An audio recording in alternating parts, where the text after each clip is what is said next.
কিছু টাকা, বুঝলি, জাস্ট কিছু ক্যাপিটাল।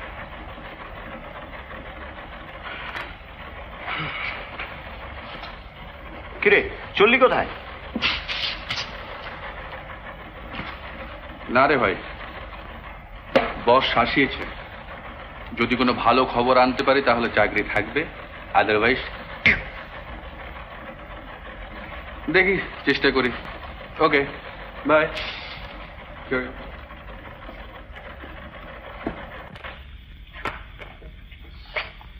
কিরে, কি হলো? দিদিমণি জিজ্ঞাসা করলেন গাড়ি বার হলো কি না। হ্যাঁ হ্যাঁ হচ্ছে, আর এই মিনিট পাঁচেক আছে। ভীষণ রাগ করছেন।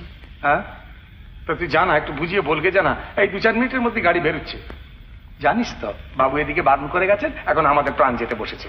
আয়া আয়া, আসছেন বোধহয়। হ্যাঁ, এই মরেছে রে, এই মরেছে। রামদিন, রামদিন, হলো হলো তো।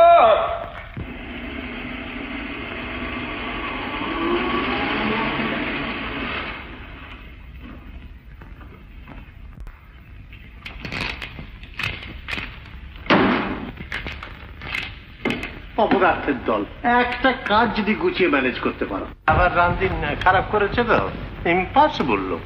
ঠিক কাজের সময় ওর হাতে গাড়ির ইঞ্জিনটা বিগড়ো। অপরাধ দোস্ত হয়ে গিয়েছে বলছিস? পুরনো গাড়ির ইঞ্জিনও ঠিক ওরকম লোক বুঝে খারাপ হয় না। গাড়িটা বোঝে, গাড়ির মালিক তুমি। মঞ্জু, তুমি সবাইকে বারণ করে গিয়েছো গাড়ি বেরোবে না, কাজে গাড়ির ইঞ্জিন খারাপ হয়ে গেছে।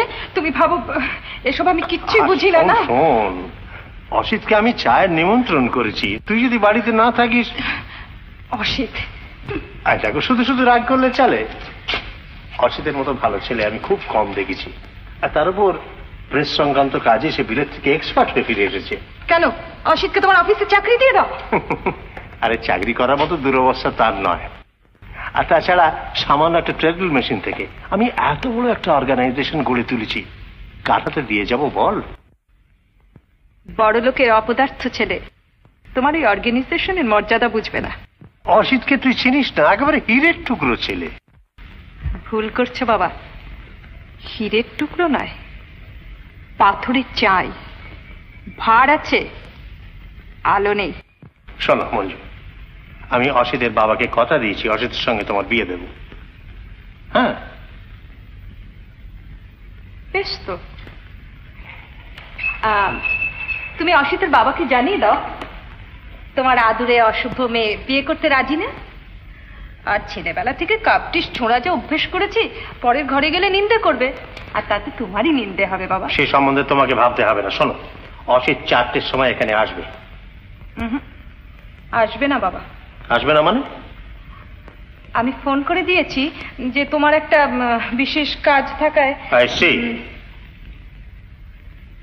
তোমার মা বেঁচে থাকলে এইভাবে তোমার অত্যাচার আমাকে সহ্য করতে হতো না। তুমি যা ইচ্ছে তাই করবে ভেবেছ? না, আমি তা দেব না, আমি তা কিছুতেই হতে দেব না। দেও।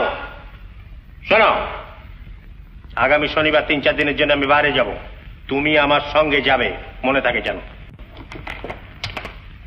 যদি বাইরে যাবার দরকার থাকে রামদিনকে বলে যাচ্ছি, সে গাড়ি ঠিক করে দেবে। গাড়ির আমার দরকার নেই, আমি পায়ে হেঁটেই যাব। ভাগ্যে যদি থাকে তো সারা জীবন পায়ে হেঁটেই বেড়াতে হবে।